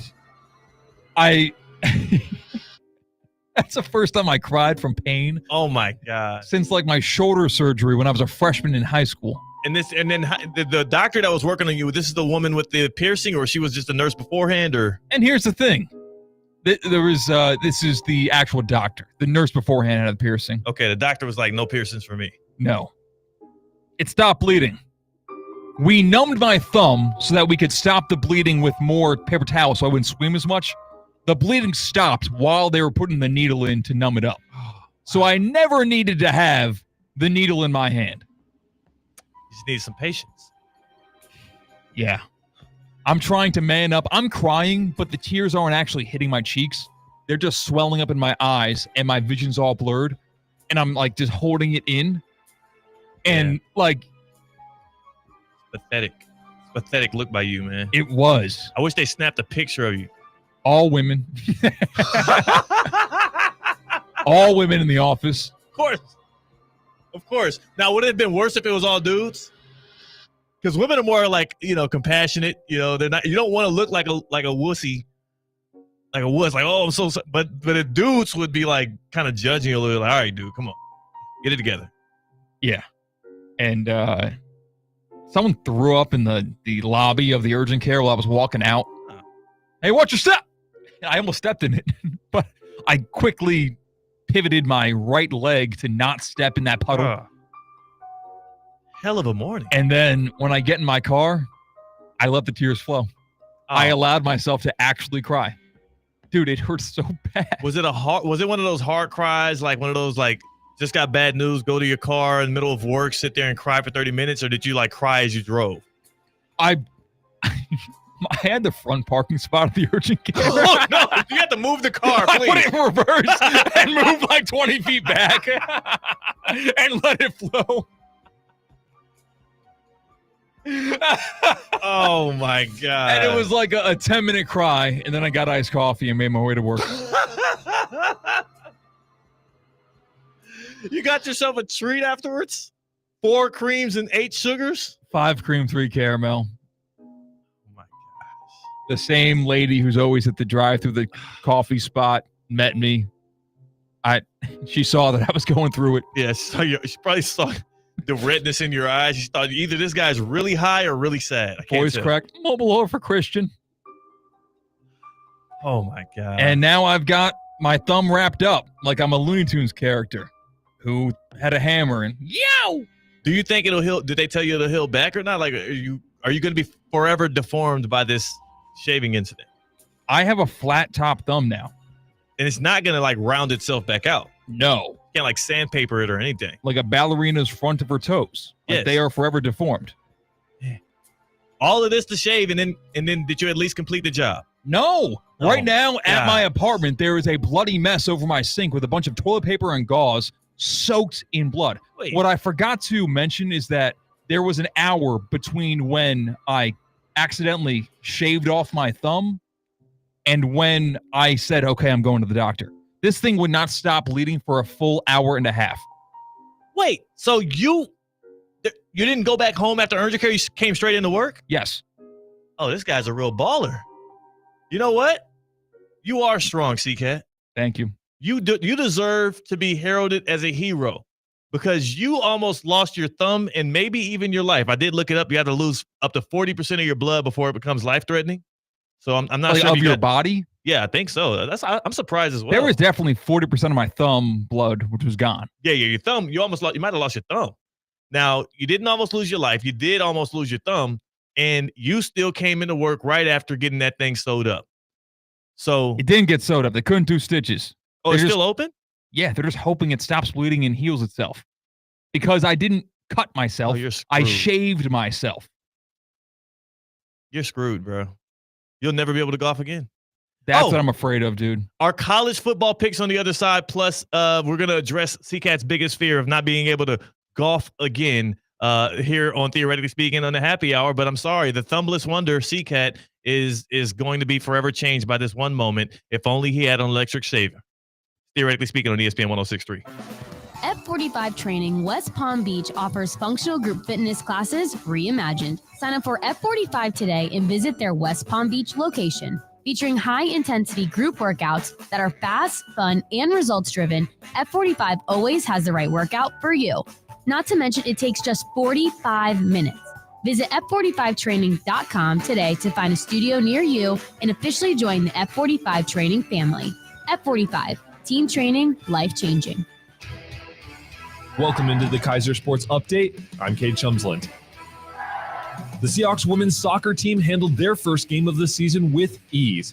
5-1 win against Texas A&M Arcana last week. After the Eagles scored in the 17th minute, the number 2 ranked Seahawks quickly responded and then poured it on in the second half, led by freshman Blanca Baki with 2 individual goals. The team will next play on Wednesday against NCAA Division II school Barry University. Later this week, the men get their hands dirty. The football team will travel to the Midwest to face Indiana Wesleyan for their season opener on Saturday. The Seahawks are starting their second year under head coach Miles Russ, hoping to make their 4th straight national championship appearance. The men's soccer team also begins their season on Saturday down the road against NCAA Division II school Palm Beach Atlantic University. For times and tickets on all Kaiser University's athletic events, head to KUSeahawks.com. The pink smoke is taking over South Florida. Listen to Lionel Messi, Luis Suarez, Sergio Busquets, and Jordi Alba and Inter Miami in their pursuit of an MLS Cup all season long right here on ESPN 106.3. Messi, left foot, in on Guzan, tipped it up and over, it's a goal! Lionel Messi is on the board! Listen to it all on the ESPN South Florida app, brought to you by PNC Bank, Audi, and Lytle, Ryder, Smith, Ivy, and Tronrath. Hey, Culligan Man! Live from the Anajar and Levine Accident Attorney Studios, Theo Dorsey is Theoretically Speaking. Streaming live on YouTube, here's Theo Dorsey. Hey, Culligan Man! That's right. That's what I said this morning because I actually had Culligan pull up on me to get my reverse osmosis system right. We got it back cranking the way I needed it to. I can control everything on my Culligan Connect app. What does my reverse osmosis system do? Well, it purifies the water in my home because Florida has some of the worst water in all of the nation. But that's what Culligan is for. That's what Culligan water is for. They've been doing this thing since the 1930s. They know what they're doing. They know how to get the dirties out of your water, and they do the same for me. I also have a water softener, and you know exactly what that is. I don't have to describe it to you. But maybe you don't understand how not having your water softened can be hurting you because listen, like hard water leaves mineral residue that clogs your pores. It also can dry your hair out. Culligan water softeners, that removes the damaging minerals, revitalizing brittle hair and your dry skin. You could be doing damage to your body with that hard water that you don't even know you're doing. You think the shower is good for you? Not if the water is bad for you. Get locked in with Culligan water today. Go to Culligan.com to be able to tap in and see how they can help you upgrade your shower system right now. They're offering 12 months, no interest, no payments to upgrade your shower system today. Visit Culligan.com for more information or just say, Hey, Culligan Man! It's the way to go. C-Cat, we got to give these college football picks. Let's do it. Let's do it. We are men of the people, even if one of us has only 9 of our digits. I will start it off with my Final Four. I don't feel good about this, but I got to do it. The champion of the ACC will be the Clemson Tigers.